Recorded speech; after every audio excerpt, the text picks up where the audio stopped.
Selama ini kita bangga dengan megahnya Candi Borobudur. Tapi pernahkah kita mendengar degup jantung para tetangganya? Di balik foto-foto eksotis yang menghiasi media sosial, warga sekitar justru berbisik lirih, Borobudur tidak baik-baik saja. Suara inilah yang akhir-akhir ini kita dengar. Candi Borobudur mungkin kokoh berdiri menghadapi abad, tapi bagaimana dengan masyarakat yang hidup di lingkungannya? Ironis memang, ketika kemegahan warisan dunia justru berbanding terbalik dengan keluhan warga setempat yang dengan lantang berkata, Borobudur tidak baik-baik saja. Ada apa gerangan?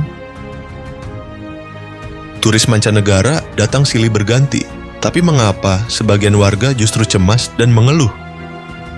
Bukan candinya yang bergeser, tapi kehidupan sosial mereka yang terasa tergerus.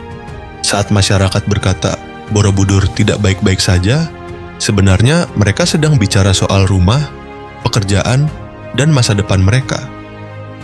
Ada pagar pembatas antara candi dan pemukiman, tapi juga ada jurang pemisah antara kemegahan wisata dan kesejahteraan warga.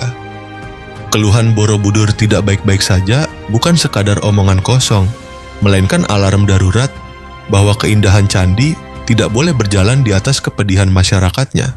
Di balik kekhawatiran tentang kondisi fisiknya, Candi Borobudur sebenarnya adalah motor penggerak ekonomi utama bagi masyarakat di kawasan Magelang dan sekitarnya.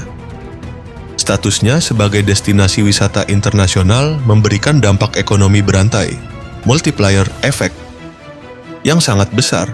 Kehadiran wisatawan lokal maupun mancanegara memicu menjamurnya bisnis penginapan. Menariknya, pertumbuhan ini tidak hanya dinikmati oleh hotel-hotel besar, tetapi juga langsung oleh masyarakat lokal melalui Balai Ekonomi Desa, Balkondes, dan homestay. Desa-desa di sekitar Borobudur kini memiliki homestay yang dikelola langsung oleh warga.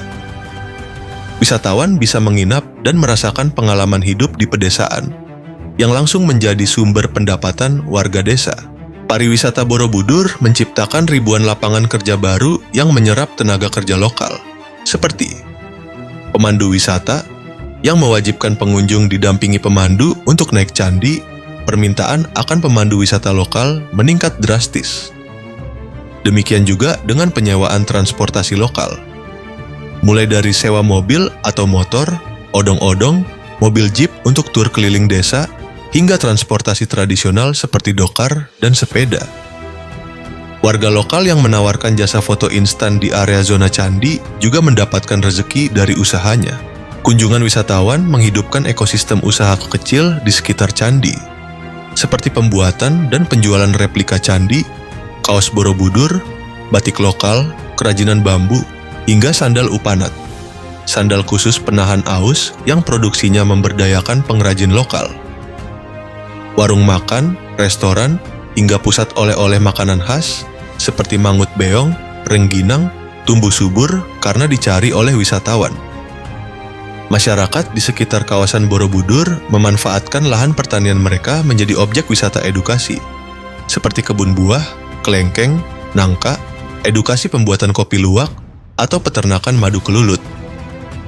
Wisatawan membayar untuk pengalaman edukasi ini yang memberikan nilai tambah tinggi dibanding sekadar menjual hasil tani ke pasar.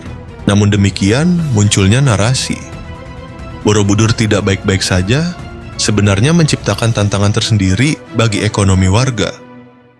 Hal ini terjadi sebagai akibat dampak pembatasan kuota.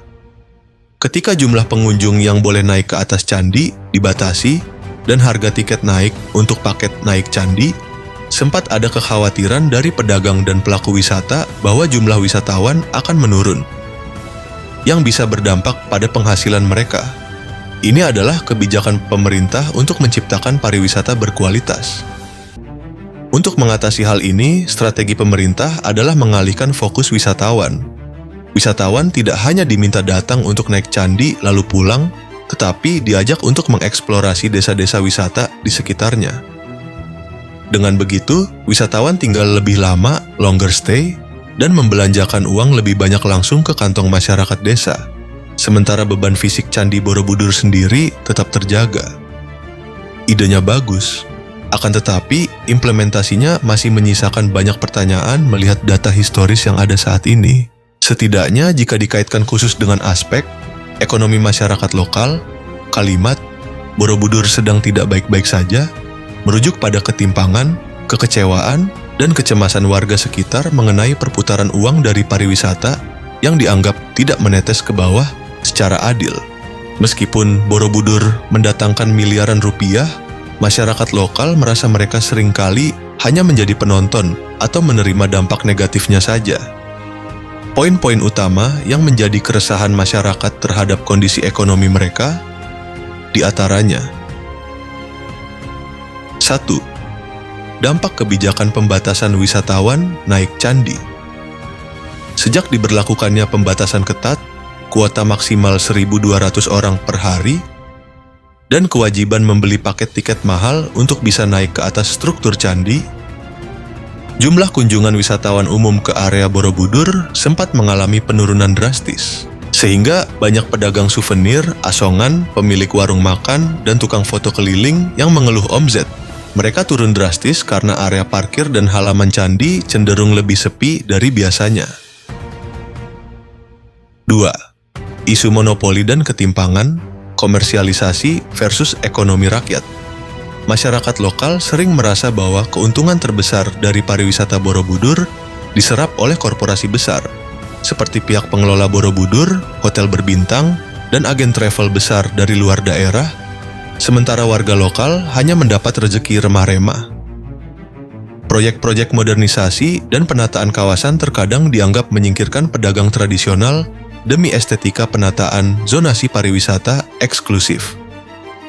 3. Polemik pemindahan lapak pedagang pasar seni Borobudur sebagai salah satu pemicu utama keresahan warga dengan kalimat Borobudur tidak baik-baik saja, sering digaungkan oleh warga karena adanya proyek penataan kawasan dan pemindahan ribuan pedagang ke sentra baru, Pasar Seni Borobudur, Kujon. Banyak pedagang yang merasa tidak baik-baik saja karena lokasi baru dinilai mengubah alur jalan wisatawan, sehingga membuat dagangan mereka menjadi sepi karena letaknya yang jauh dari pintu keluar utama candi. Proses relokasi ini seringkali memicu ketegangan ekonomi dan sosial bagi warga yang menggantungkan hidupnya di sana selama puluhan tahun. 4. Ghost Town di luar jam operasional candi. Ekonomi Borobudur masih sangat bergantung pada jam buka candi, pagi hingga sore. Setelah candi tutup, kawasan di sekitar Borobudur cenderung mati dari nadi ekonominya. Perputaran uang malam hari masih berpusat di kota besar terdekat seperti Yogyakarta atau Magelang Kota. Karena wisatawan jarang yang memilih untuk membelanjakan uang atau menginap lama di pemukiman warga Borobudur. Pariwisata super prioritas membuat investor luar berbondong-bondong membeli lahan di sekitar kawasan untuk membangun resort atau kafe estetik. Dampaknya, harga tanah melonjak gila-gilaan, sehingga generasi muda lokal kesulitan membeli tanah di kampung halaman mereka sendiri. Demikian juga dengan biaya hidup di sekitar kawasan ikut naik, namun tidak selalu diimbangi dengan kenaikan pendapatan rata-rata warga lokal. Jadi, ketika masyarakat meneriakkan suaranya, Borobudur tidak baik-baik saja, itu adalah sebuah kritik dan jeritan masyarakat bahwa pembangunan pariwisata megah berskala internasional di sana belum sepenuhnya berpihak pada kesejahteraan perut masyarakat lokal. Mereka menuntut agar konservasi dan modernisasi candi tidak mengorbankan hajat hidup rakyat kecil yang sudah menjaga kawasan tersebut secara turun-temurun.